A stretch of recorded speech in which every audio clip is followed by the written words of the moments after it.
charts and information since yesterday's live webinar. So you've got, if you were on yesterday's one, you're going to love this one as well. So let's kick off. You can see me in the corner down there. That's me waving. There you go. You can see me over there.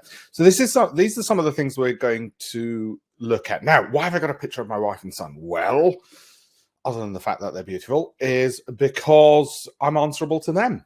I've got to make sure that when I pick stocks for their ISA and their SIPs, that I don't mess it up.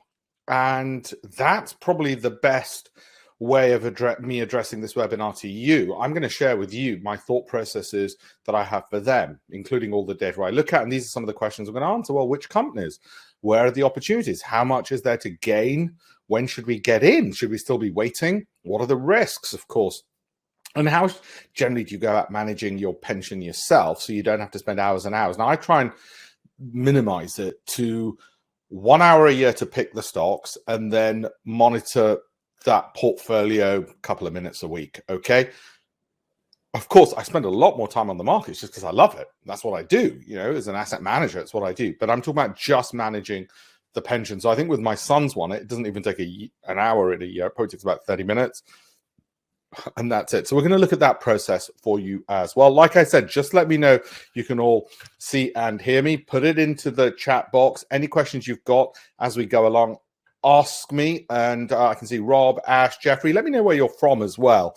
I think that's always useful. Brian, Martin, Dimitar, Rakesh, Vic, Derek, Richard, Chris, Ian, Elaine, Tarek, Alfredo, Alex, Ravi, Yap. Hi, Yap. Paul, Prakash, and a whole bunch of others we've got on. Martin, Peter, David, Jules. Come on, I won't go through everybody. Okay, so let's get on with it. Where are we on this? And you should be able to see that screen loud and clear. First things first, this is not individual stock advice because I do not know your personal circumstances. Therefore, I could not say to you, oh, this is a stock you should buy, because for all I know, you're a 100-year-old widow, or, I don't know, you're a 20-something billionaire. So this is to give you an idea of what I own, what Warren Buffett owns, what George Soros owns, what Bill Gates owns, and the process, and what our thinking is about the markets at the moment, okay? So it also includes a stock market update. It's part of my campaign for $1million.com, which is to teach 1 million people how to be better investors. And we're going along well. I think we've got over 100,000 people who've enrolled, engaged in various online free materials that I've provided to improve their education, okay, on the market. So where are we? Well, the main problem is this. It's risk. As I said yesterday, yes, stocks are going up and people are worried about inflation and they're saying, yeah, well, you know, I need to up my returns because of inflation. But actually, the bigger danger is you end up taking unnecessary risk. And you see performances like this, but the problem is there's only one factor in this that we're looking at. That's momentum, which is how has it done in the last 6 months. That's not enough. It is a factor I think we should always look at, but it's one of several factors, and that's how I want you to analyze this. So yes, there are opportunities out there, and you might even own some of these stocks. Let me know if you do. Okay, Robert, UK now proves in the US. Fantastic. So I've shown you the US on the right-hand side and, excuse me, the UK on the left-hand side. And how do we get some of these without having the risks associated with them? Okay, and such that we don't just look at momentum alone. Now, this is from Goldman Sachs Asset Management. And the reason I've replicated it from my books previously. I've replicated it in my Financial Times columns in the past as well, okay? And therefore, it's not particularly controversial. What it says is that if you're here, which is at retirement age, you've probably got about half your portfolio, or just under half, in equities. You might have as little as 20% in equities. If you're more risk-loving and independently wealthy, you might have as much as 60% almost in equities, and the rest in fixed income, for which read just cash, okay? And you can work out where you are on this, right? So that's the first thing I want to show you and I want you to be aware of. Right, you might not be entirely in this, but this is a good benchmark. Another good benchmark to use is how many stocks might you want in a portfolio. Now, if you've given your money to fund managers, and one's a China stocks fund manager, the other one's the US markets, another one's UK, excuse me, maybe 5 different fund managers, then the problem might be, I wonder if it's this tie, which is too tight. The problem might be that each one of those fund managers has bought maybe 100 stocks, 50 to 100 stocks, and therefore you've got 5 fund managers with 50 stocks. That's 250 stocks. Problem with that is it's not giving you any great advantage in terms of reward or mitigation of risk. The conventional wisdom is you should have somewhere between 15 to 40 stocks. By then, you've eliminated company-specific risk, and all you're left with is market risk. If you want to eliminate market risk, you don't buy more stocks, which is the mistake most people make. You put your money in a bank account. And this year, for the large part, I've ended up having to eliminate market risk because the market risk has been all downwards, and therefore I've ended up holding more cash. How did that come about? Was it because I had some great vision on January the 1st? No, not at all. On January the 1st, you're looking at the markets and there was some steep downward momentum. I thought, oh, I'll leave it another week before I deploy extra cash. And then another week went by and things weren't improving, so I'll leave it another week. And that my existing holdings were either hitting their 12-month holding period, in which case I'd have to exit them, or they'd fallen from their peaks by between 10 to 25%, which were those various sell marks. If I'm risk averse, then 10%, I get out all or half of the position. And if I'm more risk loving, because the markets are buoyant, let's say last year, the year before that, then I might wait for a 25% drop. But the point is, that eventually led to a natural rebalancing, which was naturally ended up holding more cash. Fresh cash didn't get deployed, and sales of existing stocks didn't get redeployed. So it wasn't because I could see into the future. I had no idea this year would turn out like this at all. I was hoping it would turn out like last year and the last 10 years, but it hasn't. The markets fell. And that's a simple process by which to do that. And the benefit of that is if you've got 15 to 20 or 25 stocks, then it's manageable. If you've got 100 stocks, that's not a manageable process, what I just described. Okay, and I'll go over some of this later because I've given you quite a lot in a very short space of time. So what is stock selection? Well, I'm going to put this into 2 columns. What you can reasonably foresee and what you cannot control or foresee. What you can't control or foresee is war. Example, what's happening with Russia, OPEC decisions, presidential tweets, all of these might affect the market. What the Chinese Politburo might decide to do with Taiwan, all of these can affect the stock market. Company demand changes by more than 5%. Can you foresee that? You might say, oh, yeah, so in hindsight, I can foresee everything. By the way, in hindsight, I'm 100% always correct. I'm sure you are as well. I'm talking about ahead of time. Supply chain. And actually, to be honest, nothing is guaranteed, not even the future projections based on the past. So what can you reasonably foresee? And why are we looking at stock selection? Well, the companies you pick rather than a broad basket of good, bad, and ugly. You can foresee that if you try and cherry pick the companies and you're the one in charge of picking them, you know what you hold. Whereas if you give it to a fund manager, you don't know what you're going to get. Okay, it's going to be very much like a box of chocolates. You will not know what you're going to get. You might get some good, bad, and ugly ones. Equally, if you just buy an index, you might get some good, bad, and ugly. So this is really for the kind of person to whom this left-hand column appeals. You can foresee the profits of a company, historical and projections. There could be some deviation, but you get a pretty good idea of what the share price is and what you're paying for every dollar in profits that company makes. You can see what you're paying for every dollar of sales, or how much dividends you may well get. Of course, company could change its dividend policy, but you get a pretty good idea. Okay, you certainly get an idea of the volatility of a share's price. Now, again, that can change. Companies can lack volatility for years and years, and all of a sudden they fall off a cliff. Okay, you can foresee that a bank account is safe. Cash is safe as a general rule, and you can probably foresee cash flow as well. So there are certain things you can foresee, and the stock picker likes that idea. All right. And again, why should we bother with looking at stocks and managing our own SIP and ISA? Why shouldn't we just keep it all in a bank account or choose an index tracker? And I'll deal with why we shouldn't give it to a fund manager in a second. Well, if you're over here, you manage your own portfolio in a stock brokerage account, which is like opening a bank account, as many of you will know, or a SIP or an ISA. Well, you want to cherry pick good companies. You don't just want a basket of 500. You don't want an index tracker, which is a basket of potentially bad companies. And you might think, well, I don't want those 500 companies. I want more of my money in, for argument's sake, a Microsoft or an Amazon or an Apple or whatever else, a BP, whatever else. And I don't want so much of my money in airlines.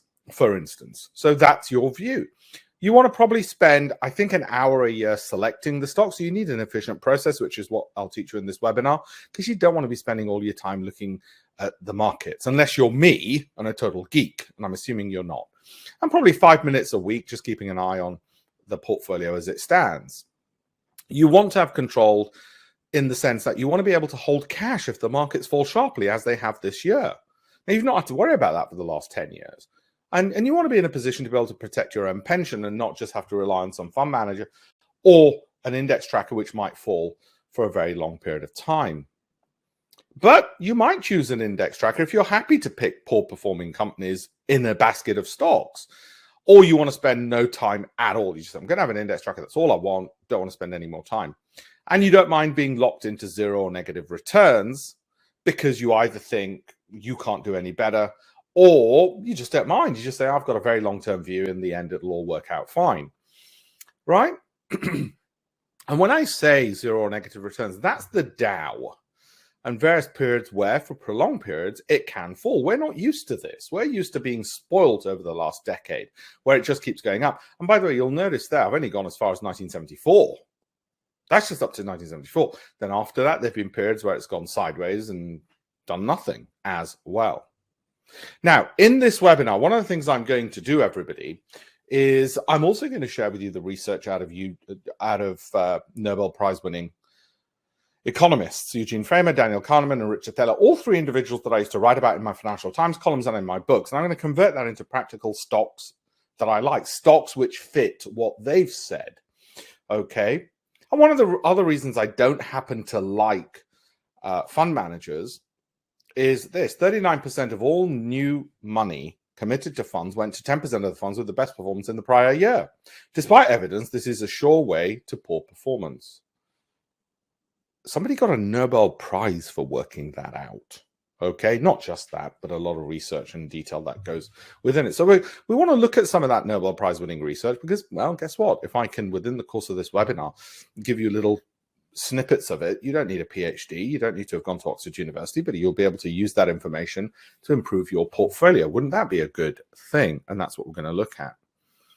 I found this image, which I have to share with you. See that lady sitting there? She's sitting around $100 million. That's what $100 million would look like. Okay, true to scale, depending on how tall she is, but that, you know, that's the size what $100 million would look like. I just had to share this with you. This is the US debt. Okay, that's US debt. You can see there. By the way, see that little line I've just drawn? That's her over here. That's her. I'm not sure if you can see that, actually. There we go. That's her over there. Right? That's what it looks like. Am I making some statement about inflation? Not really, because I could have shown this diagram, and I have done 10 years ago. But that pile was half as large 10 years ago, and 20 years ago, when it was about 60%, 40% of what it is now. Okay? We'll come back to that, but I just had to share this because I found it today and I thought, oh, this is a good one to share with people. It's fascinating. Now, the big question you've all got, this was what typical 12-month performance looked like for us. Last year, year before, because the markets had been good. We'd had a tailwind. It wasn't because we've become suddenly stupid this year, but that's how it looked. And the processes I'm going to teach you is what generated these names. And Crocs did particularly well. Had I known Crocs was going to generate a 208% return, I would have put all my money in Crocs and nothing else, of course, which is why even a Warren Buffett diversifies, because if he was so good that he could see purely into the future and know the one stock which is going to go up 200%, he'd put all his money in just that company. Okay, so is it even possible to get this at the moment? Well, it's certainly going to be a lot more difficult.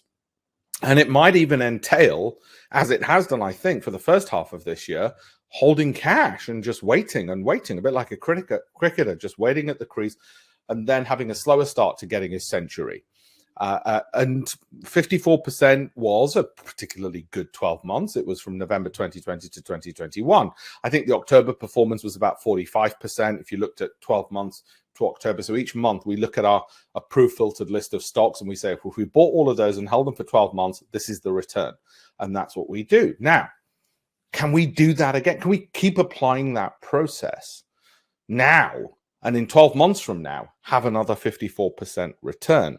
Well, I can't tell you, as I showed you in earlier charts, I can't guarantee that, of course, because I can't guarantee, I don't know, President Putin might launch nuclear weapons tomorrow and wipe out the earth. Then nobody will know if I was right or wrong anyway.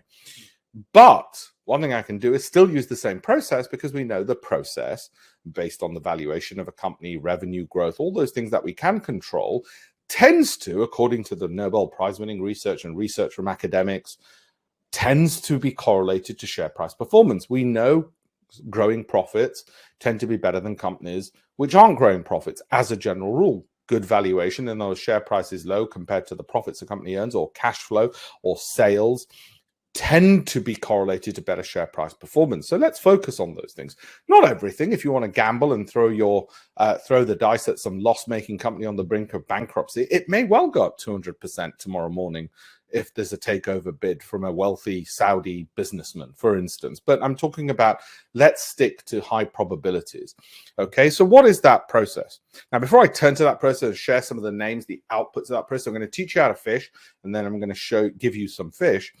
One of the things that you're going to want to know is this. Take a picture of this if you wish. This I got from a newspaper. So it's not bang up to date, but it goes through, depending on the size of your pension, just some of the big providers of online pension brokerage services. So it could be a SIP or an ISA. You might open it with a Hargreaves Lansdown Interactive Investor, Saga, whoever. Okay, and these are the fees annually you might end up paying. I'm not endorsing any of these. I don't know any of these, other than the fact that I know they're all FCA regulated, so your money should be segregated and safe. Okay, that's the one thing I can say. None of them are charlatans, as far as I'm aware. So that being the case, so just keep that, take a picture of it on your phones or whatever. So let's go on with this other issue of, well, wait a minute, it's all well and good, but shouldn't we just give our money to a fund manager? No, this is an article from the FT, and that was 11 years ago. And there've been many before and many since about the underperformance of fund managers. So you're left with doing it yourself or an index tracker. Okay, so index tracker I've sort of dealt with. This is really a webinar for people who want to be more in control of their pension, don't want to spend too much time on it, but or pension or savings or whatever. You might be in your 20s. You might think, pension? What the hell's that? I'm just about savings. And don't forget, if you might be a pilot with British Airways. Well, guess what?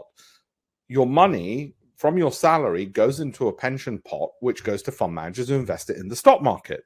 So I've got news for you. It all ends up in the stock market. Okay, people who are thinking that, oh no, my pension goes, I'm an NHS nurse, my pension goes into some magic fairyland where magically I get given more money in some kind of, when I retire, in a Ponzi scheme of new people having come into the scheme who will pay for my pension. Nope, it doesn't work like that. It goes into the stock market. Okay, equally, you might say, well, I've given it to an IFA, I've given it to a financial advisor, and where I come in is to say to you, well, that's all well and good. Let's look at what they've put it in. These are the stocks through the funds that they've put it in. And do you realize you've got 500 stocks because of these funds? And what a lot of these big entities do is, because their job is to collect as much money as possible, obviously, because they get paid fees based on how much money they're managing. And then what they'll do is divide it amongst 5 or 6 different fund managers, and they'll just auto trade. The fund manager will say, right, buy for everybody, depending on how much money they've given us, a proportion of Microsoft, a proportion of Amazon, and so on. Well, it's not bespoke. And so really this webinar is for somebody who wants to create their own portfolio of 15 to 20 stocks, hold them for 12 months, and then redo the exercise, because they want to know what they own. They don't just want to say to somebody, oh yeah, you pick and choose it, you churn it, you charge me fees for doing something I feel confident being able to do myself. Okay? So again, where does that leave us? Well, I won't go into too much of this, but like I said, already what fund managers do is they'll divide your money by geography and by style. So it might be Japanese growth. Well, the problem with that is that they've got a narrow gene pool of stocks to pick from. What we're going to do instead is pick from a large gene pool, 10,000 stocks. Imagine you're interviewing people, and that's what companies are. You're interviewing them for your portfolio. Well, surely you want to interview as many CVs as possible. And this is where we're looking at 10,000 odd companies. Look at this. Okay, so I'm going to go through this, and I want as many greens as possible. And then I'll narrow that down, just like I would in an interview process. Now, I'm not going to narrow it based on, I think energy might do well. I think China might do well. That's gambling. No, I need to look at the three things all companies have. Their profit and loss accounts. Are they profitable? Are they growing in profits? What's their revenues like? What's their share price like? Their cash flow statement, can they generate cash? Because we know that's linked to share price performance. And finally, their balance sheet. What are the assets like? Are they able to convert those assets into profits and cash? Because we know that is linked to share price performance. Nothing's guaranteed. There isn't 100% guarantee of anything. Okay, but we know that given enough time, that certain things lead to share prices moving up rather than down. Now, this shouldn't come as a surprise to you. A company with no customers, making no profits and no sales is not going to do as well in its share price as one which is growing year on year, is it? And that's common sense. So we've got to just try and work out and differentiate which ones are in which and keep our criteria so stringent that we get down to 25 odd companies that we like the look of. Okay, and I'm also going to, in this webinar, go through and give you the best bits of this stuff. So you can see there's a Goldman Sachs mid-year report, 22 report. There's Goldman Sachs 30 stocks to benefit from high inflation. I'll cover all of this stuff and give you the best of the best. JP Asset Management Guide to Market, second quarter 2022, Goldman Sachs 2022 Outlook. You might say, well, I don't care about those people. They're idiots. They don't know anything, Alpesh. Well, that's fine. We're not going to, just because they've said buy something, we're not going to buy it. That's not our criteria. Our criteria, as I said, is based on valuation, profitability, revenue growth, i.e. sales growth, volatility, cash flow generation, those things to do with the accounts. If it just so happens that every single one of these major banks and every hedge fund happened to mention the same stock that we found as well, surely that counts for something. So we're going to look to see if the facts come up. And this is going to be our due diligence checklist. Now, before you get scared, 1 hour a year minimum is what you need to spend. Some of you will want to learn more about these and do a PhD on it. That's fine. You can spend more time. Of the various measures of valuation of a company, which we know is relevant to how a company will perform, the two that from my research and the academic research that I've seen, everything from the Nobel Prize winners to regular academics, these two formula tend to be pretty good. In other words, if you've got those two, whilst the others aren't bad, nothing wrong with the others, discount cash flow, price to sales, price to book, you're really overlapping a lot and there's no need to overdo it. You know, you're good enough. Growth, sales growth, profit growth, cash flow growth. Income, well, guess what? Income's not as important as valuation and growth, but it carries about a 10% weight and we'd want to look at dividends. Momentum, how's it performed in the recent past? That is actually important. Media noise, there is no discernible signal. You will say, oh, wait a minute, Alpesh. Of course, there's exceptions to every rule, but there isn't sufficient exceptions to have a pattern to say, oh, I'll look at Twitter and Reddit and find it. There are exceptions when it might have sporadically happened, but those exceptions were not enough to make a rule out of it. And if you can't make a rule, you can't make a process. If you can't make a process, then it's useless because you can't replicate it. If you can't replicate it, then you're just a historian. Okay, statistics, distribution of returns. We want companies which, for instance, are not likely to drop 20% in 5 days because they'll scare the bejesus out of you. All right, put very simply. Similarly with volatility, there is a correlation between lower volatility companies, i.e. the tortoise, outperforming over the long term the hare. So companies which make the news and have high volatility, they make the headlines because that's how news works. But the ones which perform the best over a 12-month period tend to be the ones which have got lower volatility. Why would that be so? Because big money, i.e. pension funds, like to invest in lower volatility for obvious reasons, let alone lower volatility companies tend to be more stable and predictable, and that's something which is good and people want. So it could be a self-fulfilling prophecy as well. Larger companies, you might say, oh, no, wait a minute, smaller companies outperform. Yes, but the volatility isn't there, and you're better off over the longer term having companies skewed more towards larger cap. And you go, oh, no, Alpesh, I heard that if I have a bunch of AIM stocks and I diversify and I do this, well, I'm afraid the data doesn't bear out the nonsense that some of the financial journalists speak. They just repeat old wives' tales. Or old Osman's tales, I guess you'd say now. Is there a correlation between certain analysts and stock price movements? In other words, do certain analysts keep on getting it right beyond what you might statistically put down as coincidence. Similarly, are there certain people who own shares, like a Warren Buffett or a George Soros or a Bill Ackman or a Bill Gates, which beyond coincidence alone goes to suggest that actually if they own it, we might want to take notice. So we look at all of these things, and that's my due diligence checklist. Hang on, Alpesh, if you've got 10,000 companies and you're cross-referring all of these across those criteria, my lord, you're just going to be working 24/7. Not really. Thankfully, they invented computers. Thank you very much, Mr. Babbage, for that. So how do we do it? Now, I'm going to go through that process, how we do it, so I don't have to bang my head on the desk. I don't like banging my head on the desk. Let's just have for a second, take a little detour. This is the hedge fund ownership report for the end of Q1 2022. So these were the figures released to the regulators by the end of March.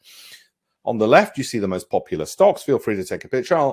Owned by hedge funds. And on the right, you see the top 25 healthcare stocks. Now, again, you'll be thrown names like this, as I am doing now, all day and all night on the internet, through magazines, Investors Chronicle, Shares Magazine, whatever, Investment Week, whatever. What do you do with such data? And I'm throwing at you right now. Equally, I might give you even more name. These are the top 25 materials companies, Chemours, Crown Holdings, Alcoa. What do you do with that information? I've just told you, they're the top 25 held stocks by hedge funds. So what do you do? Nothing? Something? What do we do when we get these names thrown at us? Well, for me, the answer had always been, for a long time, looking at the academic research as to what should I do to simplify things. So, for instance, this is a piece of research, what has worked in investing, studies of investment approaches and characteristics associated with exceptional returns. And I've been taking this approach since 1999. And I stole a formula from Goldman Sachs, which generates, and I'll share that with you in a moment, which generates their clients 30% per annum. Not guaranteed like a bank account every year, but over the long term, some years more than 30, some years less, averages out at 30% per annum. In the financial crisis, nobody got 30%, they got a negative return. But some years more, some years less, and averaged out at 30. So I'm going to steal their formula. It was actually invented by Deutsche Bank, and I'll share that with you in a moment.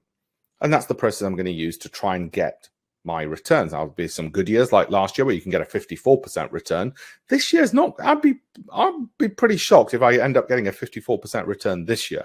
To be honest, this year I probably wouldn't be too disappointed with just a 10% return as things stand right now.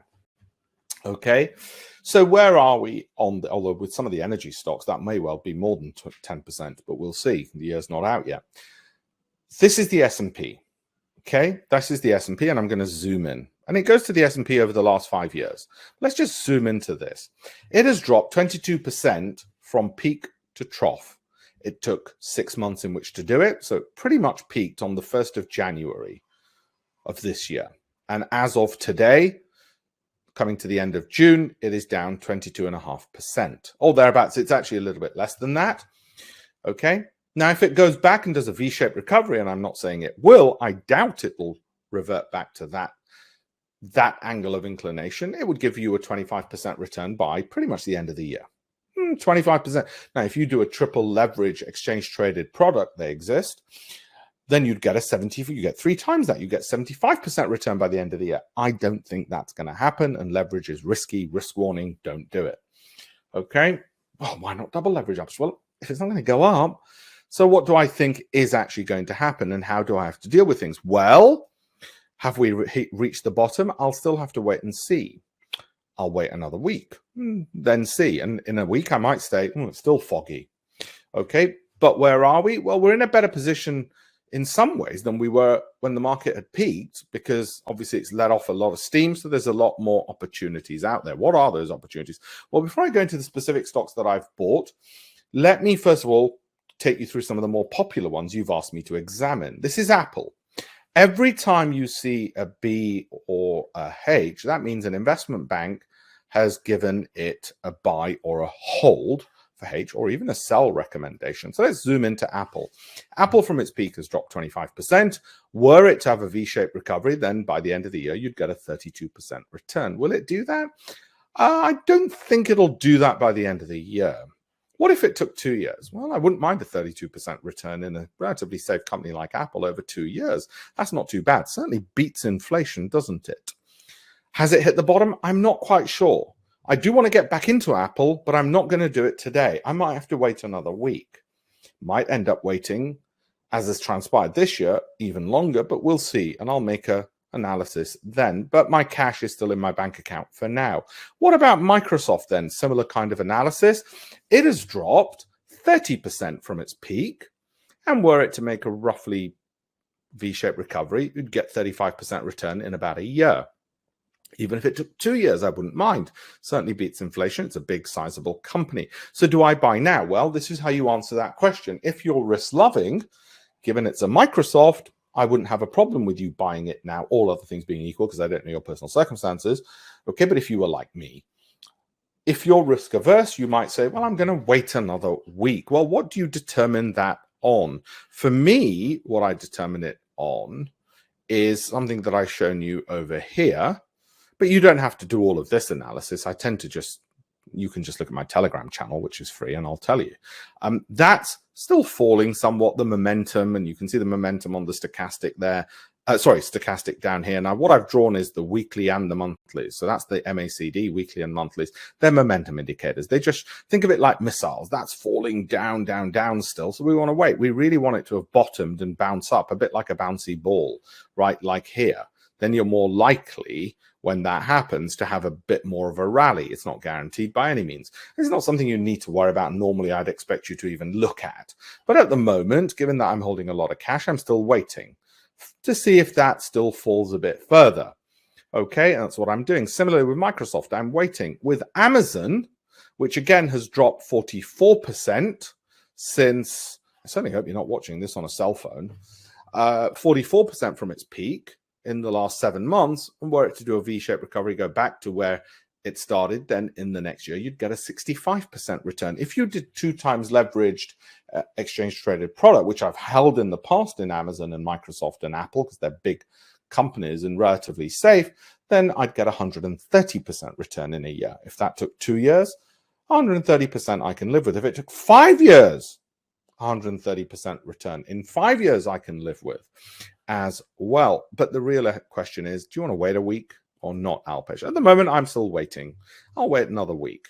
Okay, and it might end up being that I have to wait 2 weeks or 3 weeks, but I'm going to keep an eye on this, and you can follow me on Telegram and see how I get on with it. Meta, similar story, dropped 55%. That's got a potential 123% return. If you use 2 times leverage, then you'd be getting a 250% return. But don't use leverage. It is for sophisticated Formula One fighter jet pilots, Tom Cruise wannabes like me only. Don't use leverage. I'm just giving you some of the things that I do. Okay, so over 2 years, that could be, if it took 2 years for Meta to get back to where it was, that would be a 100% return. If it took 5 years, it's still doubling my money in 5 years, which when you look around at the markets at the moment, you'd think, actually, I don't mind doubling my money in 5 years.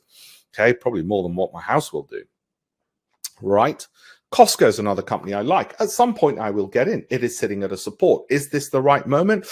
Could be, but I'll give it another week, I think, before I decide. And with that one, I'm fully expecting it to at some point go to its all-time highs again and give me a 34% return. I'm expecting that happen not by the end of the year, though. I think it might take a while, maybe a year.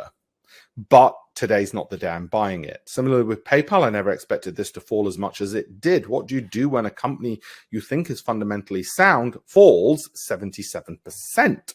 Well, you look at when you might want to get in again, and more likely than not, it probably has bottomed by now, because you look at these momentums and it looks like it's bottomed. That's what a bottom looks like in the world of charts. And of course, fundamentally, it's sound value, growth, income, and all the rest of it. So in 2 years, do I get a 40% return or just shy of? I wouldn't mind that. I wouldn't mind that in a year. But yeah, I think it'll probably go at that angle of inclination, not the steep angle that it fell in. Equally, I don't think it'll fall further. And if you think I'm wrong and you think it's going to fall further, don't buy it. What if you're a total pessimist, like Michael Burry, the hedge fund manager who was in the film The Big Short, and is the CEO of Cyan Asset Management and in the news because he is really bearish? Well, this is what he owns. And for disclosure, I'm going to be buying Ovintiv. That's me. Doesn't mean you've got to buy it. Okay. And there'll be a time when I will be buying Apple, and I will be again buying Alphabet and Meta. I don't think I showed Alphabet earlier, did I? I missed that. All right. Equally, what does somebody like Warren Buffett own? That's what he happens to own. Doesn't mean you go out and do it. Either I do own, for full disclosure, Occidental Petroleum, and he put another $1 billion worth of stock in it. So why did Warren Buffett, who can see the markets as much as you can, we all get the same data, he watches the same news channels, why did he buy more Occidental Petroleum? Why did I? I didn't buy it because he did, but because it met my criteria of value, growth, income. And this is where the price is right now. It has dropped some, from these current levels, if it drops down to its longer term trend, it'll be down another 30% potentially, another 30% potentially. But I'm assuming that's not what Warren Buffett thinks will happen. Otherwise, why would he have bought it today? What he probably thinks is going to happen is it's going to go along this trajectory that I've drawn, which would give him probably a 37% return over the next 12 months. Now, I'd like that, but I'm willing to spread the difference and say, well, I might only get 20% over the next 12 months. And in this environment, 20% I'm happy with. Okay, and I think that's what he thinks. Now, why did I pick Occidental? Value, growth, income, all the factors that I mentioned. Was it because Warren Buffett had it? No, the fact that he had it was just that additional factor, and these are all the things that we analyze in our due diligence. So having done all of that, what's the bigger picture? And I'll mention some other stocks and the processes more so in a second. Well, this is the bigger picture. If you're in category A, category A is the person who's probably in their 20s. They're planning to invest over 15 years. With my help, they want to try and get some of these 20% returns. If they use leverage, they might get more. In a good year like last year, they might get a 40%. Okay, let's say you've got 10K. That's all they've got because they're in their 20s. And they've got a 401k or a Roth IRA. I need to look up my US jargon. My sister from Florida called me up and said, should I do a 401k or a Roth IRA? And I was like, oh, I better swat up again. SIP or ISA. You also plan to add, let's say, 500 a month. I know what you're thinking. Who are you kidding, Alpesh? That'll go into electricity bills. You should have 600k over 15 years. That's what it'll look like. That's pretty much what my son, who was born 4 years ago, his junior ISA looks like. It's slightly off that because the last 4 years have been phenomenally good in the market. So he's got a bit more. And at the moment, he holds a bunch of cash. Why does he hold a bunch of cash? Well, because the holdings that he had, they fell back 10% or 15% or 25% from the peaks. And so he had to sell them. So he had to sell some at 100% gain, some at 70% gain, some at 150% gain, some at 50% gain, because it'd been a good market, but they'd fallen back now. And he will deploy that cash at some stage, or rather I will for him, and get him going up and up here. So by the time he goes to university, the year before he goes to university, he should get, just basically from the passive investments alone on this, about 80,000 just in 1 year. It's not bad, even though he's only contributed, well, he's contributed bugger all. His father's contributed it all, the ungrateful so-and-so that he'll become. But he's contributed just that much. But he'll be getting 80 grand a year, which is a weight off my shoulders in any event at that time when I call him from the beach I'll be staying in the Maldives. Okay, let's say you've got more capital, you're in your 40s, 50s, 60s. Assume you plan to invest over 10 years. And let's say you do make 20%, not as a guarantee, because you can't. There's no guarantees. Some years you might make more, some years less, because you're going through the due diligence process of value, growth, income, looking at the projections I've shown you. Well, let's say, and in fact, I just do all the work for you anyway. Look, it's all there. It's all done for you. I mean, somebody said to me yesterday, I want to be left alone with all this. It's too much difficult to learn. I said, no. It's like the maths class. The answers are at the back, mate. Look, they're all there. I'm just giving you the bloody answers. Didn't you see me give you them? Let's say you've got 100K in a 401k SIP or ISA. You also plan to add 1.5 each month. Well, you'll have $1 million by the end of 10 years. What does that look like? That's what it looks like. And that's my job for my family. It's very simple. As a mentor of mine once said, his job for his family is to make the money. So my job for my family, pay the bills, make the money. Turn every 100,000 into $1 million, or every 10,000 into 100, and every 100 into $1 million. It takes time, and that's what happens. If we get a good run in the markets, you do it sooner. If we don't, it takes longer. Just like getting to New York from London. If there's headwinds, it'll take longer. If there's tailwinds, it'll take less time. Now, I'm going to give you a lot more information in this, but can I just start at the end of this, in the last 10 minutes, talk about not just my campaign for $1 million to teach 1 million people how to be better investors, but also some spin-out technology from my hedge fund, and also what we plan to do with it, get venture capital investment and then float it on the stock market. I'll do that in the last 10 minutes. Put yes in the box if you want me to. If you don't, then don't worry, you'll be ejected out before the last 10 minutes and you won't ever have to see it or hear about it ever again. So remember this due diligence checklist, okay? Valuation, PE, PEG, growth, sales, earnings, cash flow, income, dividends. These are the factors, remember, that I'm looking at. Now, how do we manage to save time in looking at these? Like I said, what we do is we'll look at value, growth, income, so valuation, PE, PEG, revenue growth. I put it all into a little algorithm to score it out of 10. So 7, 8s, 9s all get a green. Cash flow, I'll come to that in a second, which is this column here. Cash flow, momentum, which is that. Sortino, which is average performance versus the risk or volatility of missing it. Alpha, which is outperformance of the market. We all want to do that. And we've got volatility numbers here. The other numbers you can pretty much ignore for now. Well, wait a minute, Alpesh, you didn't mention what those companies do. Well, once I've got a short list, if I really care and want to know what those companies do, I can read about it here in any event. The point is, I need greens in these first 6 columns. I want those all to be green. Okay, if they're not out of 10,000 companies, then they don't make my cut. In fact, I make the criteria tighter and tighter and tighter until I get to about just 100 odd companies to pick from. Okay, why would I keep criteria loose after all? What's the point of that?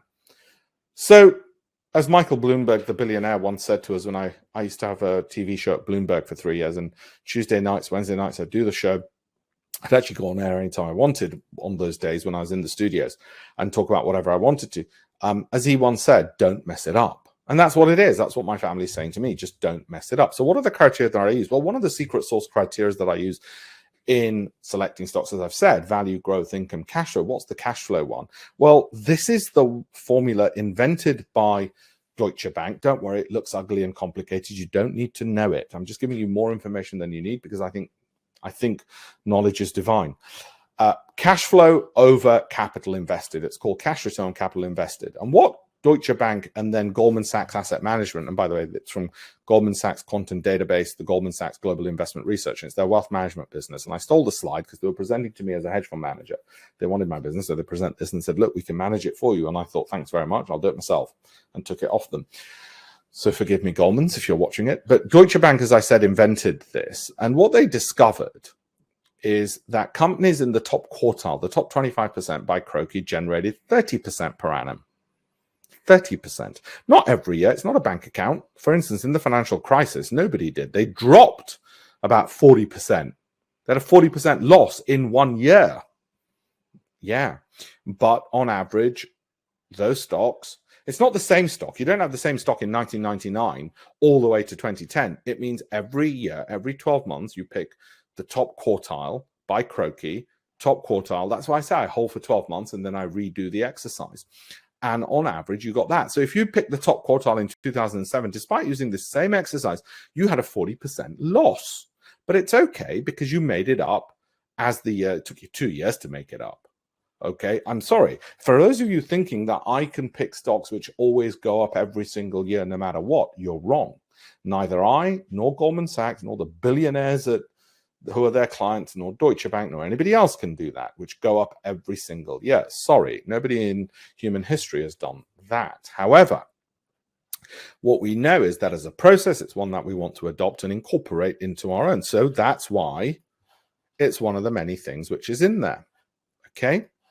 And I use. And once we've got all greens in those columns, value, growth, income, cash flow, momentum, Sortino, alpha, volatility, PEG, then I may well come across names like I have here and energy stocks, most popular amongst hedge funds, and I'll just check it against that list, what I call my approved filtered list. And I found that there were only 2 names on there, Pioneer Natural Resources and Terra, which were also popular with hedge funds. Now, if I hadn't come across the hedge fund ownership list, I wouldn't have cared either way.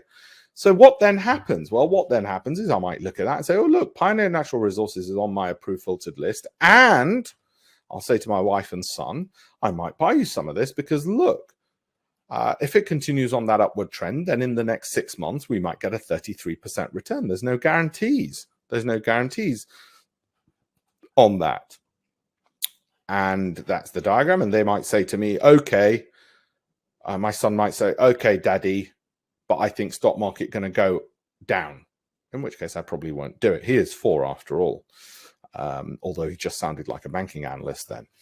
So that's one. And Terra Resources, similar kind of story. in the next 3 months could be up 46% if it continues at that. Very popular amongst the hedge funds, and also, more importantly, was on my approved filtered list. More importantly, that's more important to me than what hedge funds happen to own. So we do all of that. And then you might say, well, wait a minute, if you're doing all of that, what is there for us to do? Well, for you is, if I give you all this data, is you still might want to pick your individual ones that I then look over and say, yep, that's fine. Or no, that doesn't fit in with what you told me about your risk profile. Okay, remember, this is for somebody who wants to have more control and know where they stand, and not just give it to some fund manager and tell them to do it for them and charge them an arm and a leg for it. Healthcare stocks, Johnson & Johnson, Bristol Myers Squibb, AbbVie, and United Healthcare also made my approved filtered list. Of the material stocks, which are the top 25 most popular amongst hedge funds, none met my approved filtered list. Sorry, it could be that they're overvalued, that everything's already factored into the price, because you might say, oh, well, wait a minute, Alpesh, commodities, boom, you're so wrong. All those hedge funds are wrong. You're wrong. Everybody's wrong. I'm the only one who's right. You may well be right. Tech stocks, Johnson & Johnson right there was the only tech stock, even though Netflix is very popular amongst hedge fund managers, which made the approved filtered list. Okay, remember, that due diligence checklist is this. And those are the things I think one should look through. If you don't look through this, the fewer things you look at, i.e. the less information you have, the more you're gambling. It's a bit like crossing the road and saying, I'm not going to look right or left. I'm just going to cross it. Oh, look, I made it. I must be really good road crosser. No, it just means you were gambling and you got lucky. I want to remove the element of luck. So I put it all into a spreadsheet of 10,000, and that's an approach I suggest you do. So you have a large gene pool, you remain in control of your SIP and ISA, you pick your stock, hold them for 12 months. If it drops 25% from the peak, and you might say if you're risk averse, I'm going to show you something I give. If it drops 25% from the peak, but you might say, well, I'm more risk averse than that, Alpesh. Well, that's fine. I have a section called What Should I Do, Alpesh? So there's your cash. Now, if you're risk averse, you wait a month, or you might average in over the next 3 months. And when you're ready, you might get from the approved filtered listings with volatility under 20%. It's all done for you. The answers are there, like in a textbook. You just run it past me, and I say, yep, that's fine. Okay. Put another way, if you're risk averse, you might sell 10 to 100%, depending on your risk appetite. If you're risk loving, you'll just hold it for the whole 12 months and wait for it to drop not 10% from the peak, but max 25% from the peak. Okay, if you really like the stock and you think it's fundamentally sound, as I do with PayPal, you might say, well, I'm not going to sell it. I'm just going to hold it. It's fine. But you don't want to have too many of those. Otherwise, you'll never refurbish your portfolio, as it were. I developed this whole approach, as I said, when I was at university. I wrote books about it, won competitions in the FT about it. Financial Times published it. I taught people who've gone on to become fund managers. Naomi, her first job, she knew nothing about investment. She left university with a degree in English literature, came to work for me, stayed with me for 2 years, and then joined Newton, and now at Polar Capital runs about £1 billion in assets under management. I'm very proud of her. The reason I show this is, other than the fact that I'm really proud of being able to do that and help others in their careers, is this. Fund management or picking stocks can be taught to an English graduate. It can be taught to anybody. Okay, an English graduate was a part-time opera singer. It's not like brain surgery or Formula One race driving or weightlifting, which you probably need some genetic disposition.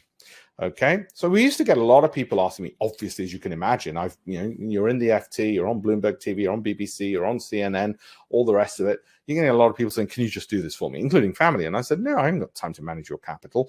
As a hedge fund, we manage only institutional money, which means it's got to come from a pension fund, a sovereign wealth fund, or a family office, not individuals. It's just, well, first of all, it's the law, but also it's too small, piddly sums with individuals. Plus, I didn't like the fact that retail clients were being charged fees. So I thought, well, is there a way of doing this where you're not charging anybody any fees? You're not charging monthly, daily, weekly fees, but you're giving them the information. And more importantly, you're sitting on Zoom calls with them if they need to go through the stocks that you told them fit the criteria, and then they might say, well, what about this one, this one, this one, or I've shortened it to this list, or I also want to pick this, and then you can say, well, this doesn't fit what you've said, and here's the data on it. So you curate and handhold them so they can do it in as little as an hour in a year, or as some want to, you give them all the materials to learn about croquis and cash flow and price to book and pegs and everything else if they so wish. Some want to be fund managers, 50%, and 50% just want you to do it all for them. And give them the names, and then they place the orders with their own broker, whoever their broker is. So what we realized is we might have something here which disrupts a multi-trillion-dollar fund management industry. Because the fund management industry doesn't teach you anything, which is worrying, given that it's your pension that you've just given them. Fund management industry doesn't allow you to ever speak to them and have a call and say, look, I'm worried about the markets. What's happening? What are you owning? They send you a monthly newsletter written by some intern who's 12 years old. And so we wanted to remove all of those problems. Equally, just dumping people with some software and saying, go away and do it, or an online program, an online course. Well, that just says, go find it yourself. Do your own research. What the hell does that mean? No, what we discovered people actually wanted is they wanted the education, but they wanted the one-to-one Zoom calls, and they wanted the answers. Okay, which are the stocks then? So for instance, with the S&P 500, that's what it looks like once it's filtered down. That's what it looks like unfiltered. Got it? That's how it works. And then you've got to work it out what's suitable for that individual based on their risk profile. They pick the stocks, and you say that fits what you've said you want to do based on the data and the education.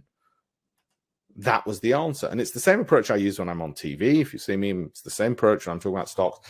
And the approach has been commended, and my work has been commended by some big names, BBC, Financial Times, Coutts, and so on. I thought, you know what? This makes sense to spin it out of the fund. Yep, I think you're on here. So we did videos and interviews with students to see how they got on. And we actually recorded the videos because we thought, you know what? A quote could be any actor or whatever. As you can see from these delicious looking people, none of them are male models or actors. I'm sure they won't mind me saying, with the exception of Yap, who's on this call. But the point is that we'd recorded the videos with them, and that's just some of the interviews. And thanks to the modern technology of Zoom, Skype, WhatsApp, and Telegram, you're able to keep in touch with people. So we really wanted to absolutely disrupt the approach.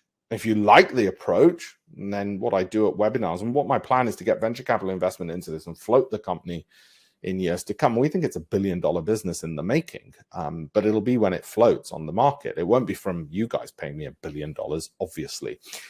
Is I take groups, they're in for life, and there's no daily, weekly, monthly fees. We take groups of 10 at the various webinars, because I know then I've got timing and scheduling, and it's my baby, and I want my baby to work. Just as when Steve Jobs launches the iPhone, he goes on stage, or he used to when he was like, go on stage and say, this is my baby, this is what we've launched, it's my vision, my baby. And I want to leave a legacy before I leave this earth of saying, you know what, this is the way it should be done.